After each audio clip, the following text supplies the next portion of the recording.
انا نحن نزلنا الذکر و انا لہ لحافظون، ہم نے ہی اسی کتاب کو نازل کیا اور ہم ہی اس کی حفاظت کریں گے۔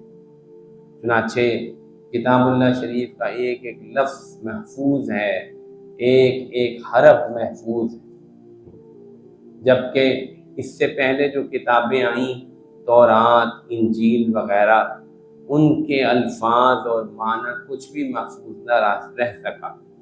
چنانچہ سورۃ بقرہ میں ارشاد فرمایا کہ خود اپنے ہاتھوں سے کتاب پہ لکھتے ہیں، وَيَقُولُونَ هُوَ مِنْ عِنْدِ اللَّهِ وَمَا هُوَ مِنْ عِنْدِ اللَّهِ، کہ کتاب کے اندر خود تحریف کرتے ہیں، الفاظ بڑھاتے ہیں، کمی کرتے ہیں اور کہتے ہیں کہ اللہ کی طرف سے ہے، حالانکہ وہ اللہ کی طرف سے نہیں ہوا۔ تو یہ ایک عظیم ترین انتظام ہوا، اللہ تعالیٰ نے کتاب اللہ شریف کی حفاظت کا انتظام فرما لیا۔